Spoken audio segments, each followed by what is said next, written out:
Good morning, student, once again, and we'll in the same topic EOQ.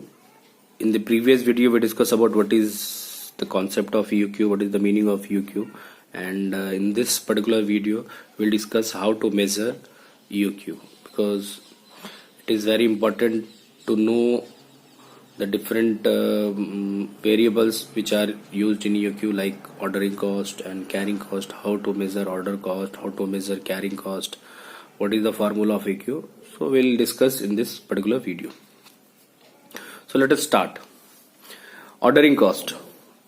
First, as we discussed in the previous video, that is what is ordering cost. So these are the costs that are associated with the purchasing or ordering of materials. So whenever you place an order, there, as I discussed, whenever you place an order, you have to bear some kind of cost. So what is this cost? So basically it is suppose you are purchasing particular raw material from your supplier, so you have to do inspection before receiving the material. So inspection cost of incoming materials, whatever the incoming materials is there, you have to incur in inspection cost. Next is cost of a stationery.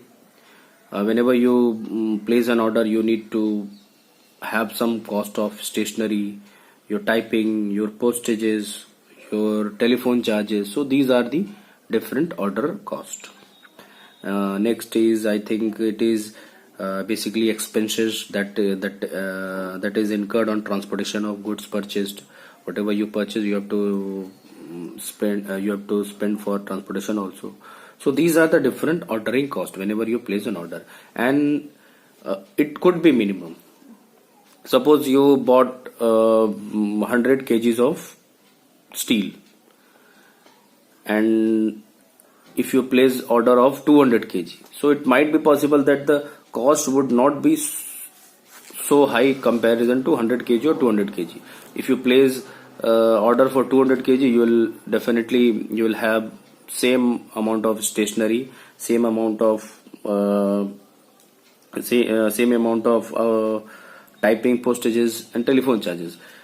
The inspection, if you do inspection for 100 kg or 200 kg, I think there is you have to place a person, you have to place your quality inspector to check. They can check 100 kg or 200 kg, it is same. So in that way, every time when you put an order, if there is not much high, or if the difference between the cost, if the difference between the tonnage of particular raw material, like 100 kg 200, there is no much difference. So that is why we have to consider that how much we place order, but it should not be more, because then carrying cost would be high. So that is why we are going to discuss. So next we will understand. So I hope you understand ordering cost, carrying cost. These are the costs for holding the inventories, as I discussed earlier. If you keep or if you hold the inventories in your stores, then definitely there will be carrying cost. How? Because in the go down or in the stores, if you keep the raw material, you have to pay the rent, space for the space. So the cost of the cost of capital invested in the inventories. If you bought a raw material, then it has some value, and the value is calculated in terms of capital invested, and interest, because an interest will be paid on the amount of capital locked up in inventories. You have to bear the interest. So that is why you don't keep much inventories.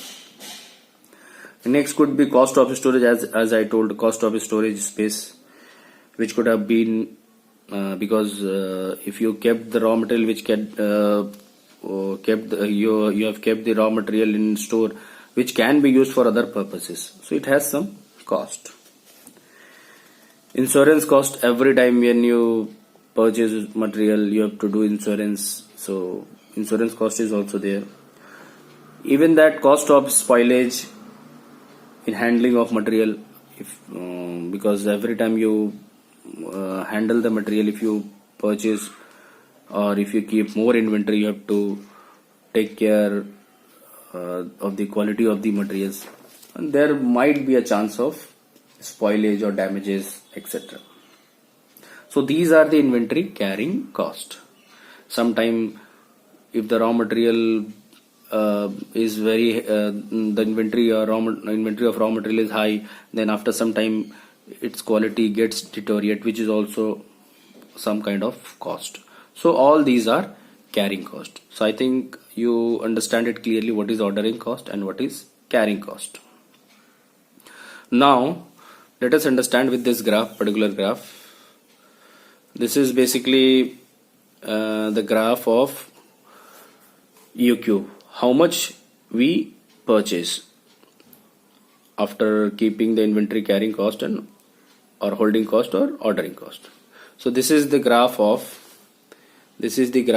you see we have taken reorder quantity in x-axis and annual cost in y-axis. So this is the graph of inventory ordering this is the graph of ordering cost. As we order more and more, your cost will be minimized, as we discuss. So that is why this particular graph is from top to bottom, it is decreasing. This particular straight line is a holding cost or inventory carrying cost. So inventory carrying cost would be, as you purchase more, we have to carry more inventory. That is why your inventory carrying cost is a upward curve, or holding cost is upward curve, because if you keep more raw material, you have to invest more money. So when, as we discussed in the earlier video, that the point where holding cost or ordering cost is equal, that point would be your EOQ. So this particular quantity you have to purchase as EOQ. This is EOQ. This particular point is EOQ. So where your ordering cost and holding cost is equal, and if your this is the EOQ point, and the total cost which is sum of holding cost and ordering cost. So the total cost would be minimum, as you see in this graph. The total cost would also be minimum, where inventory holding cost and ordering cost is equal. So this is basically EOQ. I hope you understand it clearly from this graph. And then we'll discuss about the formula of EOQ, how we measure the EOQ. So the formula of EOQ is root under 2 into D into S divided by H. What is D? D is annual demand, the annual demand of the raw material in units. Annual demand, how much the annual demand is. S is cost per order. Every time you place an order, what is the cost of an order, you have to calculate. And H is holding cost in rupees. Sometime holding cost is not given. They also give you the cost per unit of the item in rupees and holding cost as a percentage. So in that case, holding cost can be measured through I into C, means holding cost as a percentage multiplied by the cost per unit of the material. So this is a very easy formula, 2 into D into S divided by H root over. So this is the formula of EOQ.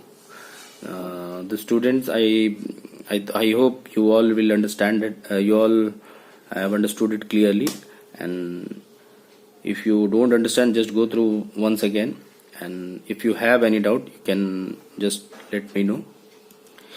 This is one of the most important topic that will come in your exam. Definitely one question should be there, or one question will be there in the from this topic EOQ.